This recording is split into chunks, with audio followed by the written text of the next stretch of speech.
So we finally have the interview, the solo interview for the American people, the people that want to vote for Kamala or don't want to vote for Kamala. Would love to hear what she has to say, but this is not what I was expecting because there were lines here that she used at a debate, and you can tell that these were definitely rehearsed. And so you guys got to make up your mind after watching this interview with me, whether you're going to vote for Kamala or you're going to vote for Donald Trump, because ladies and gentlemen, this was a total collapse. Welcome to the show. My name is Lou Valentino. If you're watching from where you're watching from, please comment down below. I'd love to know where you guys are tuning in from. As always, we have major big news. I'm going to go from topic to topic, but first we're going to take a look at this interview that finally happened. And guess who it happened with, guys? Guess what network? ABC. Something's happening with ABC and Kamala Harris where she doesn't really want to do anything else other than that. So she decides to give him a solo interview, and here's how it goes. But before we show you how it goes, let me show you what's happening here. This is for the voters. Kamala Harris, this is the reason. And also, if you're from Pennsylvania, this is the reason why she wants you to vote for her. Take a listen. How are you feeling about Pennsylvania? I am feeling very good about Pennsylvania because there are a lot of people in Pennsylvania who deserve to be seen and heard. That's why I'm here in Johnstown, and I will be continuing to travel around the state. Does that Pennsylvania convince you to vote for Kamala Harris for president? I have no idea what I don't know what that means. What does that mean? I have no idea. But Pennsylvania, she wants your vote. So here we go. New interview by Kamala Harris. All good? Okay. Okay, wonderful. Good. Awesome. Madam Vice President, pleasure to meet you. Thanks for your Good to time meet you, today. Ryan. Our audience appreciates your time. Of course. As you know, we're sitting here in a state and arguably in front of an audience that 54 days from now could decide the outcome of this presidential election. Yeah. You hear it more than I do. People want to know more about you and about your specific plans. At the debate the other night, you talked about creating an opportunity economy. I wonder if we could drill down on that a little bit. When we talk about bringing down prices and making life more affordable for people, what are one or two specific things you have in mind for that? Well, I'll start with this. I grew up a middle-class kid. Oh, that's rough. Oh, ladies and gentlemen, this is rough. This is the same line she used at the debate. It's unfortunate.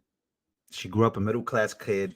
She starts to get these people, like, she doesn't care.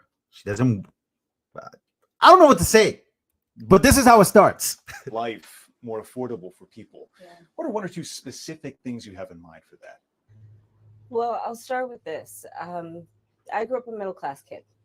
My mother raised my sister and me. She worked very hard. She was able to finally save up enough money to buy our first house when I was a teenager. What are you talking about? What does that have to do with the American people struggling because of you? What are you talking about? I grew up in a community of hardworking people, you know, construction workers and nurses and teachers. And I try to explain to some people who may not have had the same experience, you know, but a lot of people will relate to this. You know, I grew up in a neighborhood of folks who were very proud of their lawn, you know? I'm out. I'm out. I grew up. What are you saying? Okay, so this is Kamala's first solo interview. The first one that she does solo without Tim Walz, her running mate. And she's over here talking about people are proud of their lawns. I grew up with people that are proud of their lawns. Like, what? Experience, you know, but a lot of people will relate to this. You know, I grew up in a neighborhood of folks who were very proud of their lawn.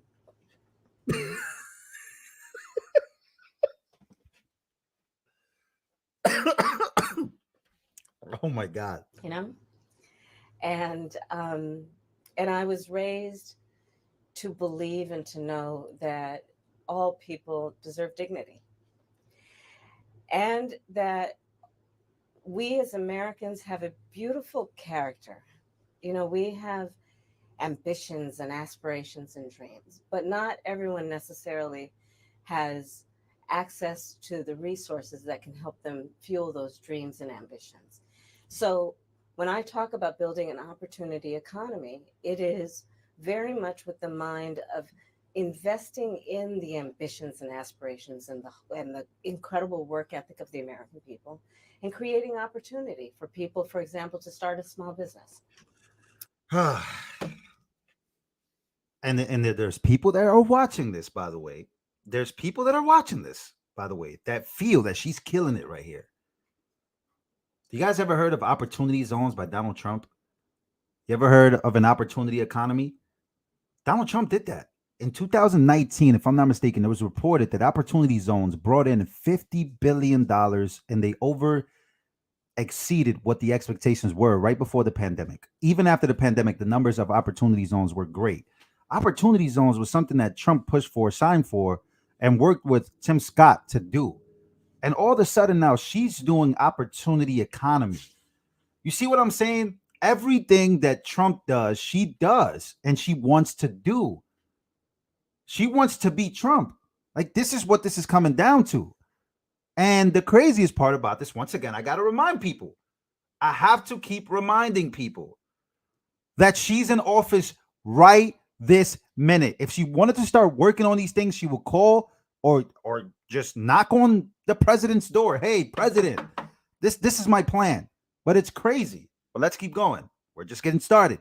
Here she is talking about people's lawns. Here she is talking about and economic opportunities for people. I grew up with a mother and middle class and all this sob story stuff.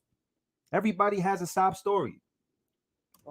And creating opportunity for people, for example, to start a small business. My mother, worked long hours, and our neighbor helped raise us. We used to call her, I still call her, our second mother. She was a small business owner. I love our small business owners. I learned who they are from my childhood, and she was a community leader. She hired locally. She mentored. Our small businesses are so much a part of the fabric of our communities, not to mention, really, I think, the backbone of America's economy. So my opportunity economy plan includes giving startups a $50,000 tax deduction to start their small She wants to be Trump so bad. Listen to this.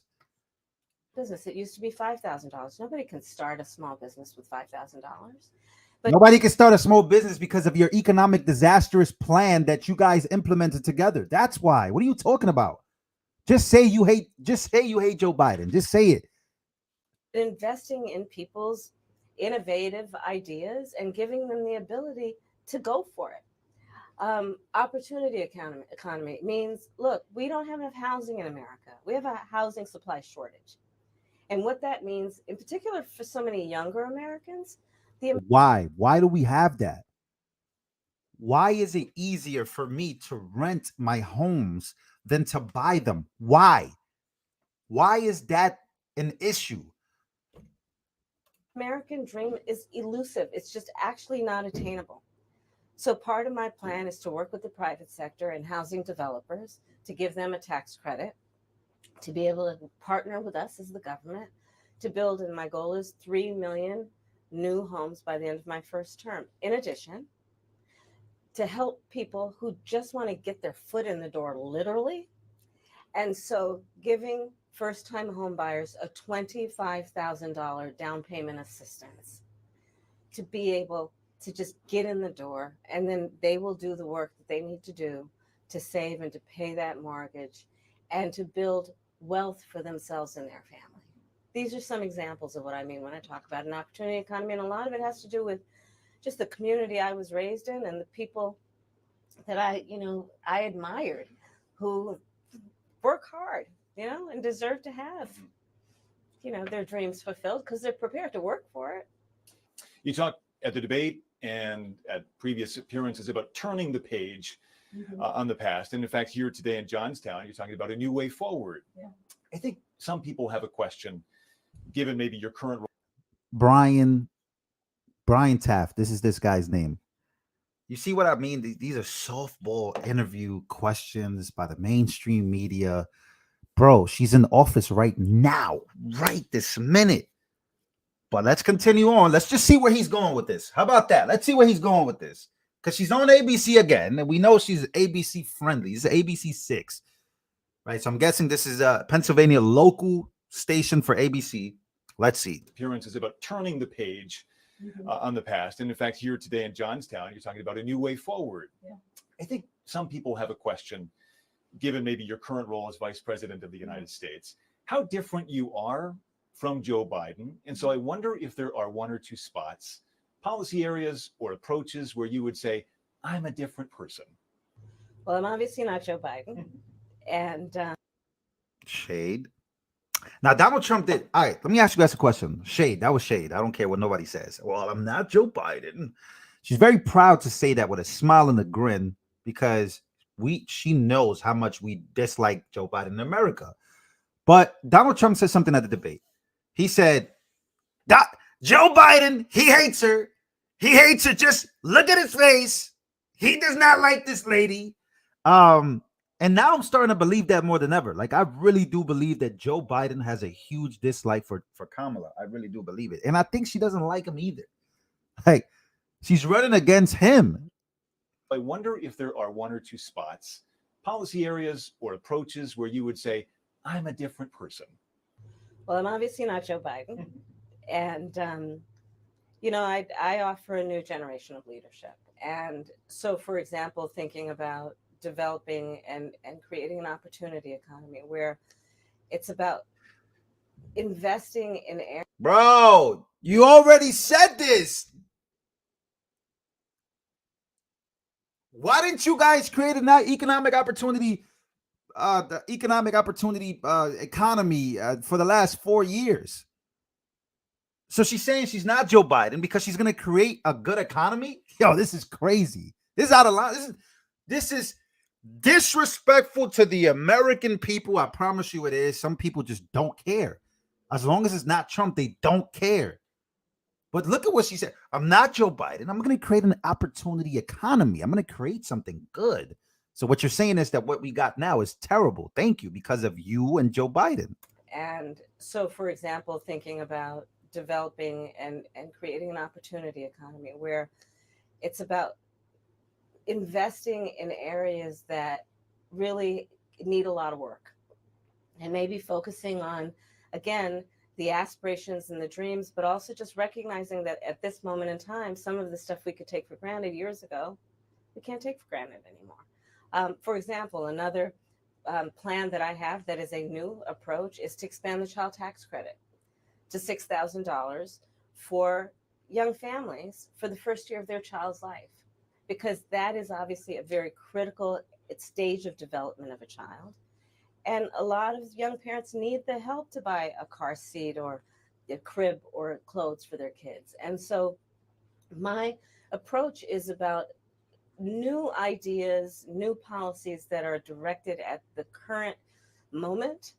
And also, to be very honest with you, my focus is very much in what we need to do over the next 10, 20 years to catch up to the 21st century around, again, capacity, but also challenges.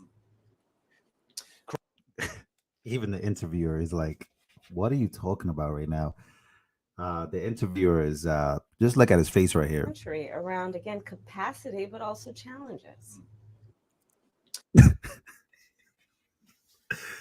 Okay, so very chaotic, in my opinion, some of the things that she's saying, only because if I was her, and if I was the vice president, right, second person down, second most important person in this country, right, at least politically, I would start working on that right now to convince people that, hey, this is what I'm really going to do.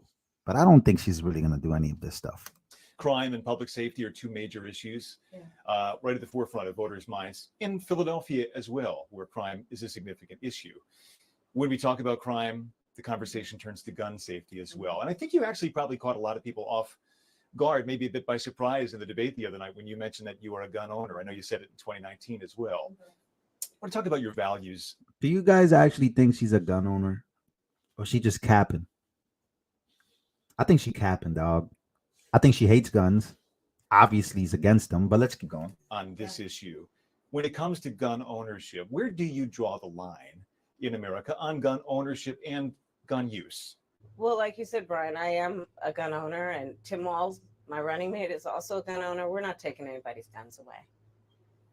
I support the Second Amendment and I support reasonable gun safety laws. Part of my approach to this is I was a career prosecutor for most of my career. I have personally prosecuted homicide cases. I have personally looked at autopsies. I have personally seen what assault weapons do to the human body. And so I feel very strongly that it is consistent with the Second Amendment and your right to own a gun to also say we need an assault weapons ban. They're literally tools of war. You know what's crazy about this, right? She's going off on this tangent. Nah, I would say this is Democrats' favorite line: ban assault weapons, ban all these things. This lady is singly responsible for the border. Fentanyl kills way more. Like fentanyl deaths are actually crazier than any gun violence issues. Look at how many people have passed away from overdoses in America, ODs in America. How do you think those drugs get here? She talks about being a career prosecutor, being, oh my God, I prosecuted all these people. But yeah, I bet you she'll never talk about that. They were literally designed to kill a lot of human beings quickly. I say we need universal background checks. The majority of NRA members support that. Why? Because it's just reasonable. You just might want to know before someone can buy a lethal weapon if they've been found by a court to be a danger to themselves or others. You just might want to know. Two final questions, if I might. Sure. On the appeal of the man you were running against, as you drove here today, you likely saw a lot of Trump signs. Mm-hmm. He has an historic appeal in this country. And as you are someone running against him and trying to understand that, I wonder how you distill it. What do you understand his appeal to be? And how do you speak to his voters, or maybe people who just share his values but are open to something else? I, based on experience and a lived experience. Oh, she's trying to recruit MAGA. She's trying to recruit MAGA. Guys, pay attention. She's trying to recruit you to vote for her. Here we go. Here's her pitch. You guys ready for this? Let's see. This is in 4K, by the way. If you haven't smashed the like button, smash that like button right now. You're going to like this one. She's trying to recruit us. Let's see what it is. Based on experience and a lived experience. No. In my heart, I know. In my soul, I know that the vast majority of us as Americans have so much more in common than what separates us. And I also believe that I am accurate in knowing that most Americans want a leader who brings us together as Americans and not someone who professes to be a leader who is trying to have us point our fingers at each other. I think people are exhausted with that approach, to be honest with you. I think people want a leader who has common sense and tries to find common ground. I'm supported by over 200 Republicans who worked for both Presidents Bush, John McCain, and Mitt Romney. I'm supported by the former vice. Oh, she's using Mitt Romney, George Bush, John McCain. Got you guys. I thought that the Democrats were against the war machine. The Democrats were against the neocon establishment that has been formed for decades and decades. She's using them to recruit MAGA. Like, yeah, look who supports me. Well, I don't know if you know about MAGA, but MAGA is not a fan of Mitt Romney. MAGA is not a fan of John McCain. MAGA is definitely not a fan of George Bush. And so far, how's she doing, guys? How's she doing recruiting you? Are you guys ready to go? Switch sides? I'm supported by over 200 Republicans who worked for both Presidents Bush, John McCain, and Mitt Romney. I'm supported by the former Vice President Dick Cheney, former Congress member Liz Cheney. Oh, these are the names. These are the Republicans that support me. Oh boy. If you think that's gonna move the needle and get MAGA to come over to your side, good luck, shorty. You might not. You might need more luck than that. Liz Cheney, Dick Cheney, really? And I think people are more willing now, in light of the hate and division that we see coming out of Donald Trump, to say, hey, let's put country first. And I think that just makes us stronger and more healthy as a country, to say, look, we can all debate our differences around, various policies, but let's stop with the division. Like, enough of that. Let's bring everybody together. And finally, as you introduce yourself to America in a new way, they've heard much of your story at the Democratic National Convention and in that debate earlier this week. If there's one thing that you wish Americans knew about who Kamala Harris is that you don't think they know yet, what would that be? I don't know. I mean, probably Are those the same earrings? I keep seeing a lot of people saying things about her earrings. it's not very different from anybody watching right now. I love my family. Enough. That's it. I've had enough. I'll say this to the American people watching this: say that Donald Trump is divisive and all this crazy stuff. The debate that happened on ABC is the reason why people are divided in this country. It's not Donald Trump's rhetoric.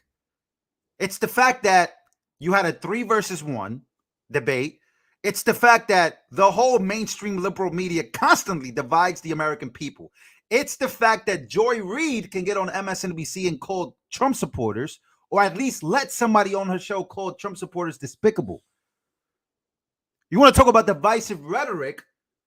There was an assassination attempt on 45 because of the rhetoric and the divisiveness of the media against Donald Trump. How is Donald Trump the one that's divisive when you guys have planted that? You guys make the most money from that. And the person who benefits the most here is Kamala. Why? Because the media is on her side. Talk about divisiveness. Talk about Joe Scarborough. Talk about years and years of Dana Bash, Jake Tapper, Kristen Welker, the media. That's why the people are divided, not because of Trump. Trump showed them. Trump showed them the wall. He broke down the wall. He showed them what's across there. He showed them what the deep state looks like, what the deep swamp looks like. And that's why people became divided, because they saw the truth. Why are people divided? Because of gaslighting. The migrant crisis, gaslighting. It's not real. Crime, it's not real. The economy, it's not real. That's why people are divided, because you guys constantly tell people that whatever they're seeing, they're not really seeing. And they're making these things up. They're just not that bright. You're just not that smart. That's why the people are divided. It's because they see right through your bullshit. And so when people see through your bullshit, even Democrats are divided between Democrats. Just look at Jill Stein versus Angela Rye the other day on the Breakfast Club. Look at where the American people, not just Trump supporters, stand on these things and on these issues. The divisiveness is not coming from Trump. I promise you, it's not. The moment that he decided to go against the establishment is when the media went full force and they found the money machine. What's the money machine? Donald J. Trump. Speaking of Donald J. Trump, in a very negative matter, because they know how many people don't like him and they know how many things they could hide. So that's what this is all about. That disastrous interview here. Once again, her first solo, only 11 minutes. Trump does a rally. Trump does interviews for an hour. Trump does town halls.